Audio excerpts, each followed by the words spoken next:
Kenapa orang kata macam gitu? Tak adalah, macam selalu kita dengar orang cakap bukan senang jadi artis, kena dengar, kena apa, orang mengumpat, orang apa, pergi set penggambaran sini, set penggambaran sana. Macam kita ni lah, pergi sana sini, muka sampai gelap, take cut berkali-kali. Itu normal.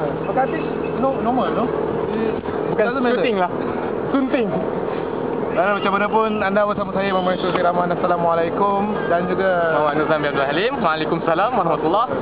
Dalam rancangan Tahniah Walful.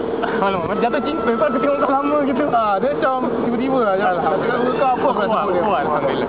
Alhamdulillah. Sekarang kat mana ni, Tok? Sekarang ni kita di sungai ni. Sungai yang terpanjang di dalam dunia ni. Dan juga anda bersama kami di rancangan episod kedua dalam rancangan Talk Me World. Betul tak? Betul, alhamdulillah. Jadi segmen kali ni permulaan kita ni, kita di dalam tempat yang cantik. Di taman dia panggil. Taman Hadika Jazira. Jazira, betul lah. Hadika Jazira. Masuk dua geni je. Masuk dua geni.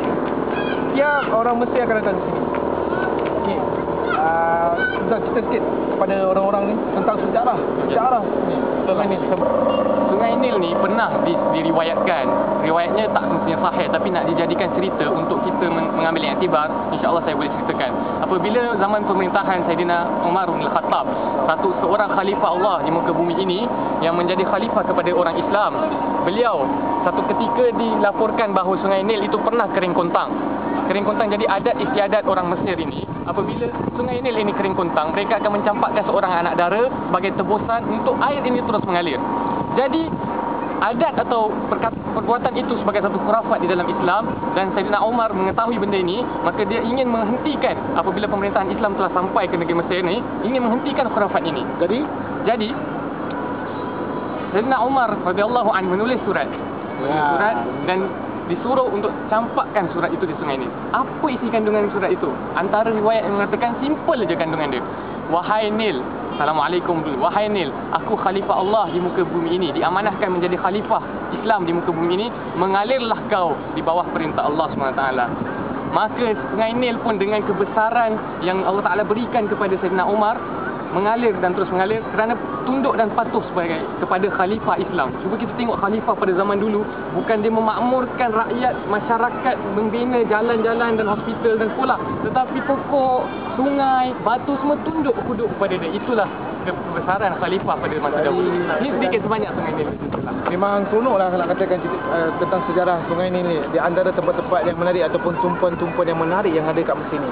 Macam episod yang lepas kita pergi ke piramid, betul tak? Itu pun antara mercu tanda orang kata tu kebesaran ataupun kegemilangan yang berada di Mesir ni. Dan kemudiannya ke episod kali ini kita berada di satu kawasan yang indah sepanjang Sungai Nil ni.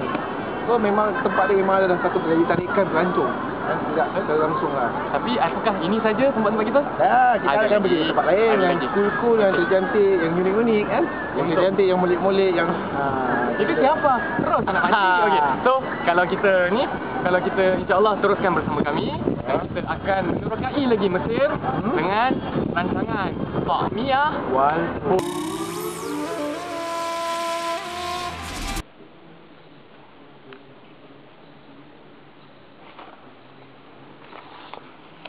Assalamualaikum warahmatullahi wabarakatuh. Anda bersama saya Muhammad Yusuf Rahman dan juga Muhammad Nur bin Abdul Halim. Anda bersama kami dalam rancangan Tafsir Wal Furqan. Ya. Okey. Kali ini kami berada di satu lokasi yang begitu cantik lah. Orang kata tu di dalam Masjid Imam Syafi'i. Okey. Imam Syafi'i kalau memang tidak asing lagi lah bagi kita sebagai mazhab Imam Syafi'i ini, dan kita beruntung juga di dalam masjid ini terdapat satu makam Imam Syafi'i itu sendiri. Okey, Nuzan, macam mana? Jadi kalau kita katakan kita hadir di Mesir, kita sempatkan dirilah untuk menziarahi makam Imam Syafi'i yang mana bertemu nasab dia kepada Rasulullah sallallahu alaihi wasallam, yang membuktikan kasih sayang kita juga kepada Rasulullah sallallahu alaihi wasallam apabila kita menziarahi Imam Mujtahid Mutlaq mazhab Asy-Syafi'i, imam kita bersama, insyaallah. Okey, hari ini dalam Tafsir Al-Furqan. Hari ini dalam Tafsir Al-Furqan ni kita tak berbincangkan tentang syakhsiat Imam Syafi'i, tapi kita membincangkan tentang tafsir. So, Nuzan, apa kata kalau kita berbincangkan kat luar? Okey tak? Jadi suasana dia agak macam lagi sedap, angin kat luar. Sebab sini pun macam orang nak bertaruh, orang nak duduk, nak munajat kat sini kan. So, kita bincang kat luar sikit tengok dia punya luar masjid cantik. Okay.